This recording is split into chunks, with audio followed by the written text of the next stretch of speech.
Good morning! Welcome to Angel Vlog. So for today's video guys, ayan, ready na po yung ating sambusa para mamaya.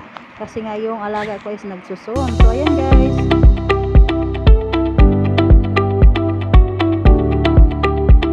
So ayan guys, yan po yung niready ko na patatas. In-slice ko na maliliit para sa aking gagawin na sambusa. So ayan guys, tamang slice lang po tayo. Ayan, ganyan po yung pag-slice natin sa ating patatas. So, yung time na yan guys, nag-slice ako ng patatas. Yung alaga ko pala si Lola ay naghahanap sa akin. Kasi nga itong kwarto niya, gusto na naman niya ibahin yung forma ng kanyang ng kanyang arrange dito sa kanyang cabinet, dito sa mirror niya. Tapos itong bed niya, kaya hinahanap niya ako. Tapos mayroon palang mga lalaki dito na mga tawag nito Pakistan, nag-arrange, tawag nito, inaayos yung mga sira, ganon. Tapos ito pala si matanda, naghihintay pala sa akin. Tapos ako, nandun lang pala ako sa kusina.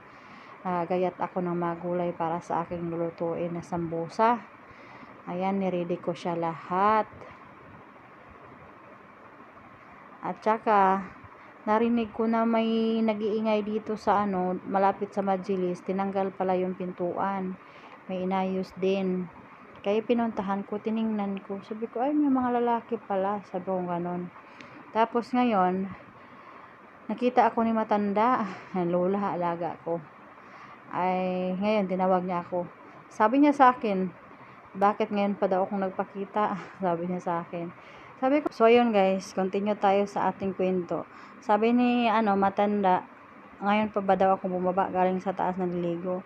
Sabi ko, hindi, doon ako sa kusina, kanina pa ako doon. Sabi naman ni matanda, kanina ka pa hinanap-hanap ko. Tsaka hinanap ka din doon ng apo ko. Wala ka doon.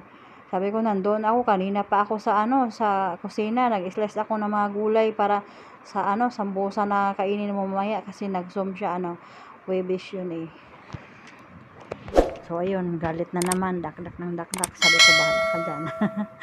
Tapos, ayun, sabi ko sa kanya, kasi maliligo na siya. Ay, naku, ang hirap ng buhay OFW, guys. Ayun, punta na naman siya doon sa kabila. Magligo na naman ako sa kanya. Sabi ko sa kanya na, doon ka na magdasal sa kabilang kwarto. Sabi ko sa kanya ng ganon. Para maglinis ako dito sa kwarto mo. Para pagtapos dito, ay dito ka na magstay. Sabi ko sa kanya ganon. Pinagalitan ko din siya. Charot. Kasi naiinis ako sa kanya Magalit meron ka namang ginagawa na trabaho sa kusina. Tapos tawag pa ng tawag arrange dito sa mga niya. Sa kwarto niya. Gusto kasi niya na may tawag nito. Palaging new look ba sa kanyang mata. Sobrang artin tong matandang to. Nakakainis. Kaya nahihirapan ako minsan pag bubuhatin itong carpet, tapos i-separate naman itong higaan niya, ganon. Tapos itong mga sopa niya, i-separate na naman, iibahin na naman ang forma. Kaya sabi ko, nakakainis talaga itong matanda ito. Itong cabinet niya na may salamin, ito yung sobrang bigat. Kaya pag ibalik niya doon sa dating forma, ay nahihirapan ako dyan kasi sobrang bigat. Buti nga nung time na yon may mga lalaki na nandito. Kaya sila nag-separate na gano'n, binalik sa dati. Ay naku, ang hirap talaga nitong matanda na to. Kaya ako naglilinis na lang. Tapos niyang nagligo, tapos akong nagligo sa kanya. Ayun, doon na siya nagdasal sa kabilang kwarto niya. Sabi ko, doon ka muna magdasal kasi maglilinis ako dito sa kabilang kwarto mo. Alam nyo ba guys, dalawang kwarto niya. Ay nako, Diyos ko. So ayan guys, ready na po yung mga sahog natin. Sibuyas, kamatis, at saka bawang. Yan po yung pang sahog natin sa ating laham na sambusa. So ayan guys, so syempre ginisa ko na yung lamas dyan, yung sibuyas at saka kamatis, at saka tamang halo-halo lang po tayo. Yan po yung gagawin nating sambusa guys. Ayan, luto na po yan. So ayan na guys, na tayo, magawa na tayo ng sambusa. So ayan yan po yung pangdikit ko sa sambusa guys, yung cheese cream. Pwede naman siya pag harina. Pero pag merong yan, cheese cream, yan naman gagamitin ko. Pero pag wala, yung harina. So, ayan guys. Na tayo sa ating gagawing sambusa para mamaya sa kanyang Ganyan po ako dito guys pag tawag nito, mag-ready ako ng pagkain niya, lalo na pag mag-sum siya. Lunes, niya. Kailangan ako magawa ng sambusa. Tapos Huwebes. Minsan naman straight siya mag-sum sa isang linggo.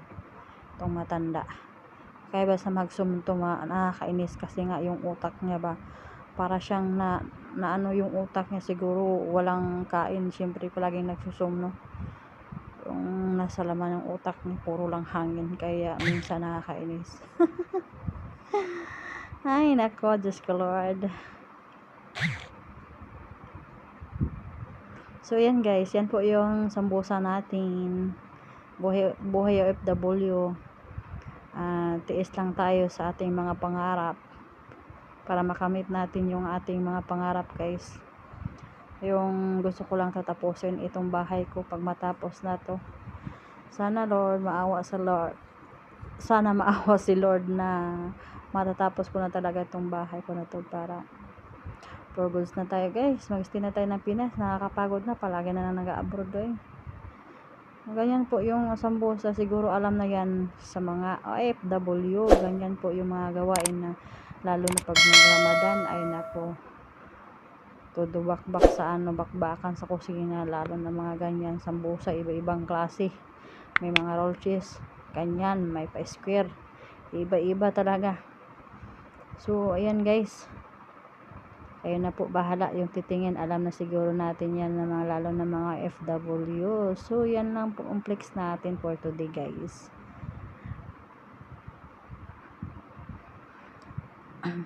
Alam niyo ba guys, may kwento pa ako sa inyo. Natapos ako dyan 2:00 kasi nga diba si Lola galit kasi nga tagal ko daw bumaba, ganito ganyan, daming dakla. Ang hirap pala mag-alaga ng matanda no, grabe. Bunga nga, sarap lagyan ng plastic tape.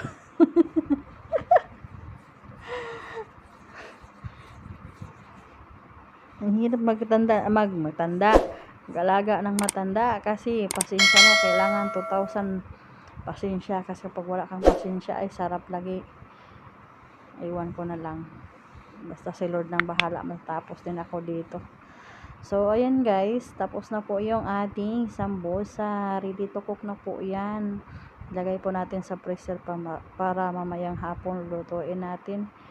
Yung lalaki na magluto yan guys. So yan lang muna guys, thank you for watching and don't forget to like, subscribe sa my YouTube channel. Bye bye.